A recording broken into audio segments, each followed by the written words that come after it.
vocês! Na aula de hoje a gente vai aprender como funcionam as ligações metálicas. Vendo esse vídeo, a gente encerra os vídeos desse assunto. Depois a gente só vai fazer mais exercício, tá bom?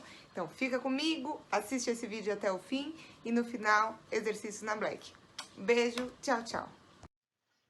Hoje vamos explicar um pouquinho como acontecem as ligações metálicas. As ligações metálicas ocorrem entre átomos de metais, que, como vimos anteriormente, é a grande maioria dos elementos da tabela periódica. Essas ligações metálicas elas podem acontecer com as substâncias puras dos metais ou com as ligas metálicas. Quando a gente fala nas substâncias puras, as substâncias puras têm uma fórmula química, e essa fórmula química é o próprio símbolo do elemento. Então, se a gente imaginar uma substância pura de ferro, a fórmula química dessa substância é o próprio símbolo do ferro na tabela periódica, que é Fe. Uma substância pura de cobre, o símbolo dela vai ser Cu, que é o próprio símbolo do cobre na tabela periódica. Uma substância de prata pura vai ter símbolo Ag, que é o símbolo da prata na tabela periódica. Já com as ligas metálicas, isso não acontece. Por quê? Pelo fato das ligas metálicas serem uma mistura, a gente já viu em outras aulas que as misturas não possuem fórmula química. Então, a gente costuma conhecer essas ligas metálicas por alguns nomes comuns, como, por exemplo, aço e latão. Cabe aqui falar que algumas ligas metálicas elas têm alguns ametais em um percentual baixo na sua composição, como é o caso do aço, que é uma mistura de ferro e de carbono. Então, o maior percentual do aço é de ferro e uma parte pequena é de carbono, para acrescentar certas propriedades a esses materiais. Então, vamos pensar. A gente já viu o que acontece nas ligações iônicas, quando eu tenho um metal e um ametal, que é uma transferência de elétrons do metal para o ametal. A gente já viu o que acontece na ligação covalente, onde os átomos compartilham elétrons. E como que os átomos se juntam nas ligações metálicas? Quando todos os átomos querem perder elétrons. Como que eles conseguem criar uma estabilidade? Então, se todos os átomos querem perder elétrons, eles vão tentar expulsar os seus elétrons o tempo todo. Se eles estão tentando expulsar esses elétrons, todos esses átomos vão ficar com uma carga positiva, porque eles estão tentando expulsar os seus elétrons. Então, todos esses átomos vão ficar como cátions, porque eles estão perdendo elétrons, e eu vou ter uma região densa de elétrons entre os átomos. Eu vou ter vários elétrons aqui entre os átomos dos metais. Essa região cheia de elétrons, a gente costuma dar o nome de mar de elétrons. E isso vai dar um monte de propriedade para a gente dos compostos que têm ligações metálicas. Esse movimento constante dos elétrons ao redor dos cátions faz com que os compostos metálicos sejam bons condutores de eletricidade, porque para conduzir eletricidade eu tenho que ter elétrons em movimento, além de serem bons condutores de calor, porque esse fluxo de elétron também permite a condução de calor. Além disso, esse fluxo constante de elétrons, quando a luz incide sobre ele, a gente enxerga como brilho. Então, por isso que todos os metais, uma característica deles é possuir um brilho característico.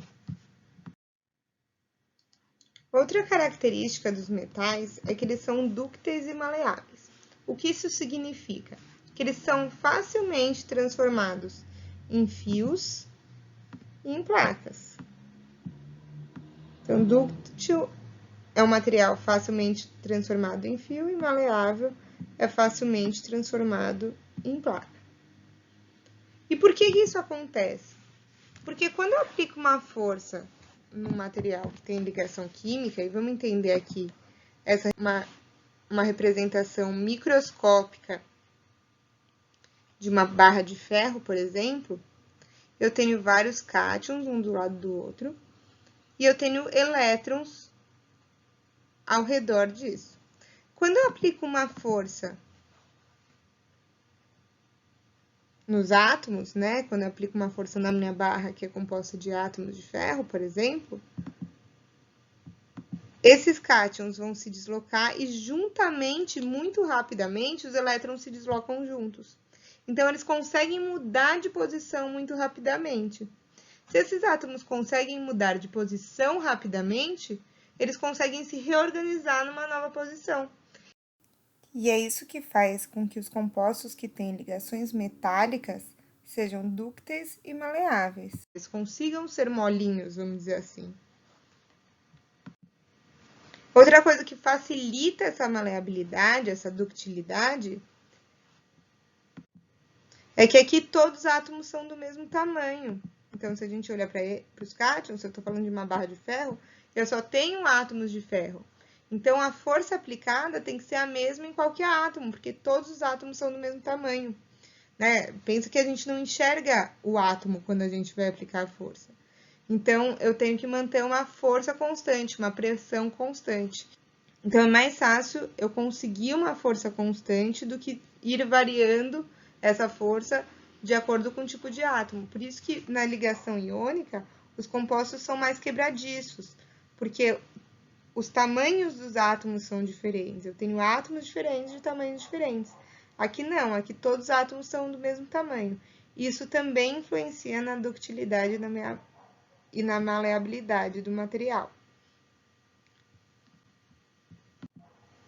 Compostos que têm ligas metálicas, quando eu coloco outro átomo no meio para mudar as propriedades, as ligas metálicas elas sempre são um pouco mais rígidas, que é o que a gente mais conhece.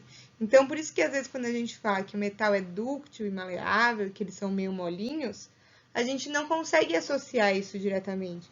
Por quê? Porque a maioria dos metais do nosso cotidiano, eles estão na forma de ligas metálicas. Então, eles têm uma rigidez maior do que os metais puros.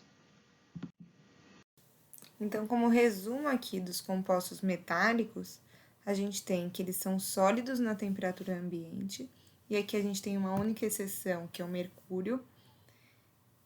Para quem não conhece o mercúrio, ele era utilizado antigamente em termômetro, então aqueles termômetros antigos que tinha como se fosse um líquido prateado, aquele composto é o mercúrio líquido.